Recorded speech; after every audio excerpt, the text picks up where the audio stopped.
हमें अपनी ताकत दिखाने के हम पे बहुत सारे तरीके आते हैं। हमने ये ताकत जामा मस्जिद पे भी दिखाई है। हमने ये ताकत सतगुरु रविदास जी महाराज के जब गुरु घर टूटा उसमें भी दिखाई है। हमने ये आदत अभी 21 तारीख को भी दिखाई थी। और अगर दोबारा दिल्ली उस ताकत को देखना चाहती है तो दिल्ली का स्वागत, दोनों हाथ से स्वागत है। एक डेलीगेशन भेजो, हमने ताले खोल दिए हैं। तो जनता लाइव में हूँ, अफसर रवीना। तस्वीरें आपको दिखा रहे हैं आर्ट्स फैकल्टी के बाहर, दिल्ली विश्वविद्यालय के बाहर की तस्वीरें हैं, जहां आज डॉक्टर रितु सिंह के समर्थन में ये भीड़ जो आपको दिख रही है वो दिल्ली यूनिवर्सिटी का जहां ताला लगा हुआ है उस गेट के ताले को खोलने के लिए सामने आ गई है। सामने पुलिस बल तैनात है, आगे ये लोग जाने के लिए भी आतुर है। लेकिन यही देखना दिलचस्प है, इन लोगों की मांग है कि सविता रॉय को यहाँ लाया जाए गिरफ्तार करके और इन लोगों के सामने पेश किया जाए, उसकी गिरफ्तारी हो। साफ साफ डॉक्टर रितु सिंह कह रही है कि आज का दिन इतना ऐतिहासिक होने वाला है कि या तो उन लोगों को न्याय मिलेगा, या तो आज चीजें हो जाएंगी, या फिर ये लोग आगे जाके सामने खुद से चीजें करेंगे। बैरिकेड्स के सामने ये लोग बैठ गए हैं, जहां से आगे इन लोगों को जाने नहीं दिया जा रहा है।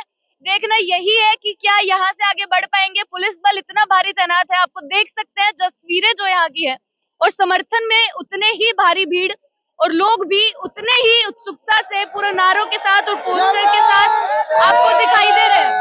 जय भीम। देखो, आज की ये आंदोलन जो लंबा चल रहा है, और मैं तो इसको मना कर रहा हूँ, नौकरी वोकरी के चक्कर में मत पड़ो। न्याय के चक्कर नहीं, न्याय तो मिल ही जाएगा। न्याय देने वाले हाथ अपने मजबूत करो। मैं तो इससे कहूंगा, सार्वजनिक रूप से कहूंगा कि ऐसी धारदार आवाज को पार्लियामेंट में होना चाहिए।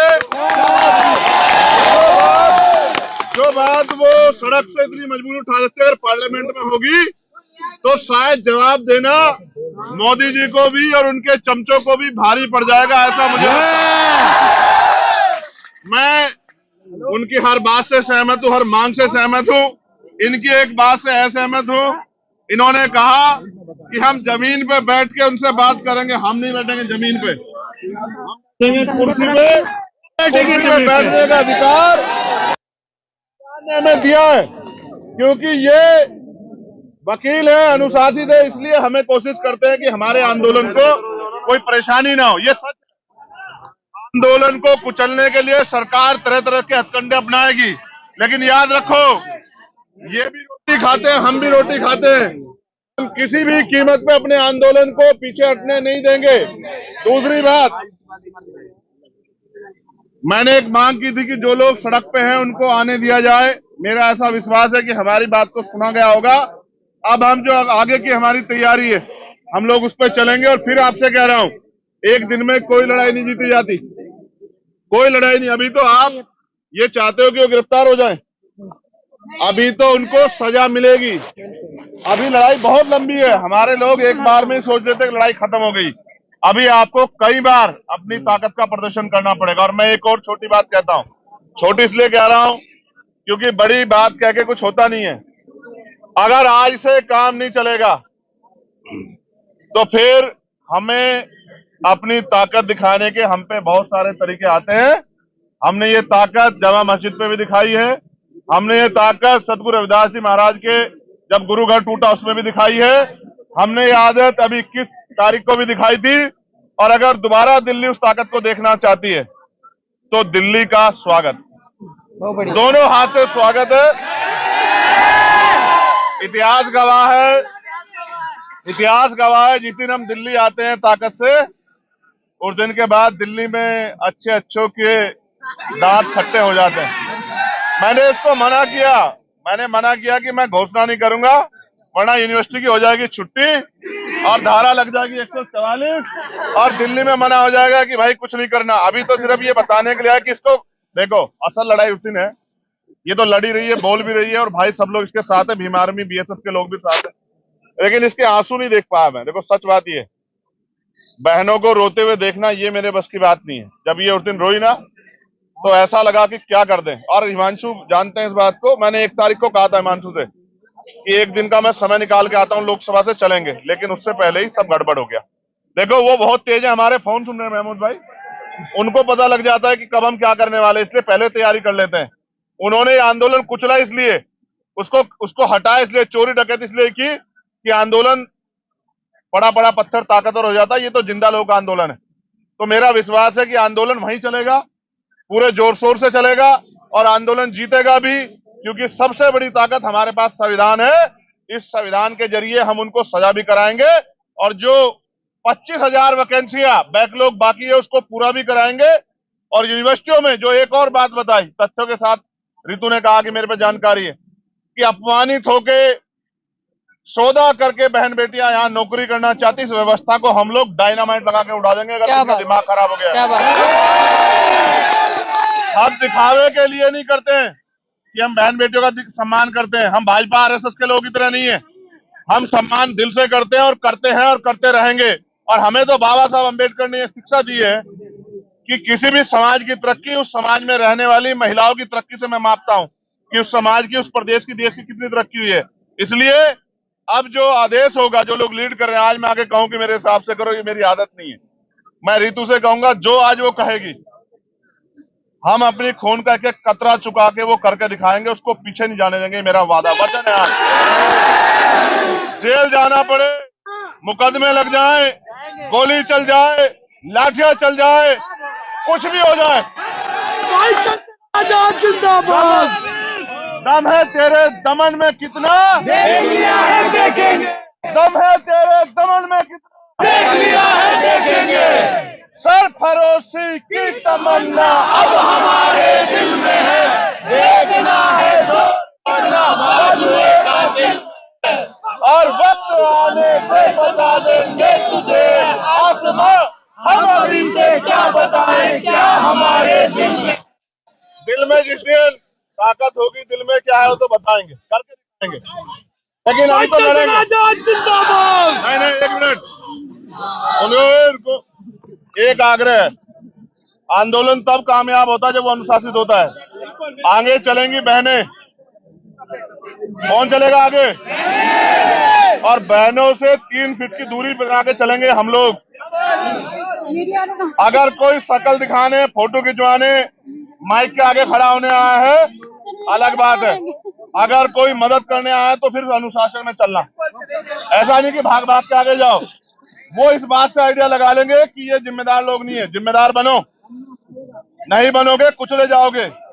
एक एक करके सबका नंबर आएगा। इसलिए धन्यवाद और आपसे आग्रह कि जैसा रितु आदेश करेगी, हमारे दोनों लीडर महेश भाई, हिमांशु जी और नरेंद्र भिकूराम जैन साहब, ये तीनों हमें गाइड करेंगे। हम इनके हिसाब से रितु की बात के साथ आगे बढ़ेंगे। धन्यवाद। जय भीम। ये लड़ाई पूरे देश में ले जानी है। इसके लिए हर एक अम्बेडकरवादी लड़ रहा है, अपने अपने तरीके से लड़ रहा है। लेकिन जो डॉक्टर रितु के आंदोलन ने एक काम किया है, सबकी लड़ाई को जो अलग अलग थी उसको एक करने का काम किया। यह सबसे बड़ी कामयाबी है हमारी।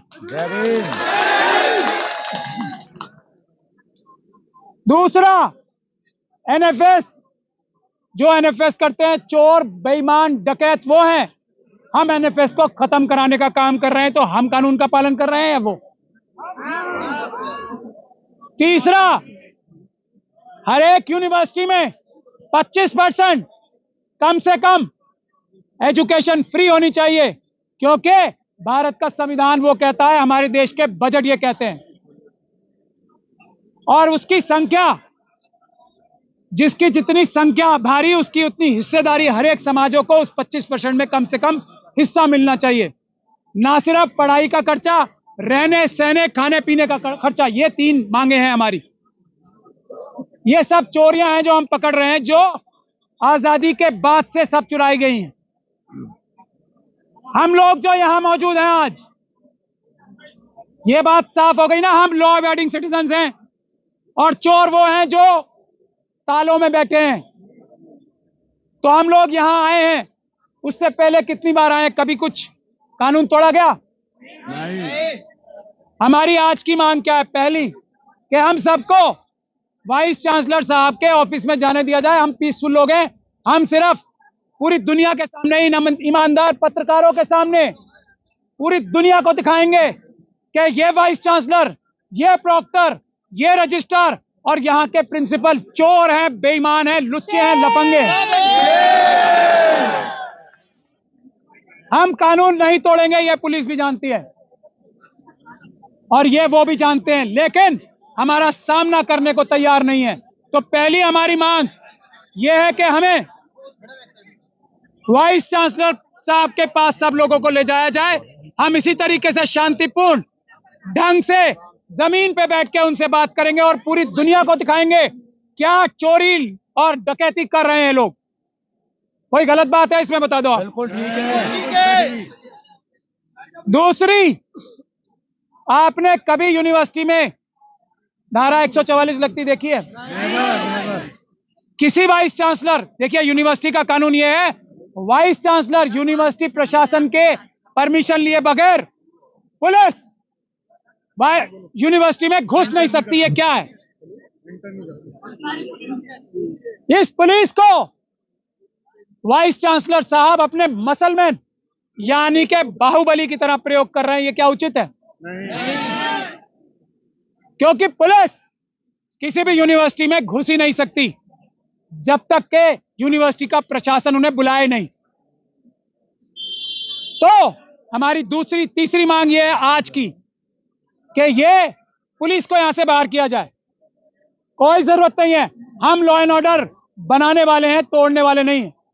जय भीम। और ये जो ताले आपने किसी यूनिवर्सिटी में दुनिया में ताले लगे देखे हैं? ये ताले लगाने का काम जो है ये अपराध है। ये ताले खोलने का काम अगर हम करेंगे तो अपराध को रोकेंगे। ये बताइए, ये कोई गलत काम है? हम लोग 145 दिन तक वहां बैठे थे, हम साथ हैं। वहां कोई लॉ एंड ऑर्डर की प्रॉब्लम हुई? हम पे पत्थर फेंके गए, हमारे डॉक्टर रितु को बदमाशों द्वारा धमकियां दिलवाई गई, प्रॉक्टर ने हमले कराए, वाइस चांसलर ने हमले कराए, फिर भी हमने क्या वायलेंस किया? जवाब तक नहीं दिया, चुपचाप हम हर जुल्म सहते रहे। तो ये हमारा आंदोलन वहीं से चलेगा, दुनिया की कोई ताकत रोक नहीं सकती, दिन रात चलेगा दुनिया से। लेकिन एक गुजारिश है, आप लोग तो कभी हिंसा कर ही नहीं सकते, क्योंकि आप अम्बेडकरवादी हो। ये बात हमें सही तरह पता है, पूरी दुनिया को पता है। जो आरएसएस के लोग हिंसा करेंगे या करते हैं, उनकी भाई भड़कावे में आपको नहीं आना है। कुछ भी करें वो, हमारे ऊपर पत्थर फेंकें, डंडे चलाएं, लाठी चलाएं, आप लोगों को अपनी बहादुरी दिखानी है।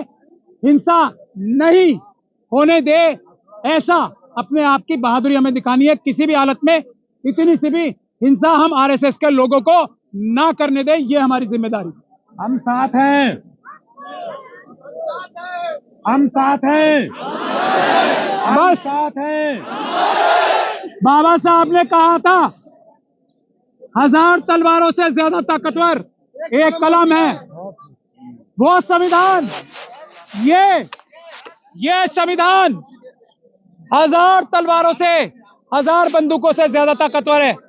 जय भीम। बस मुझे यही निवेदन करना था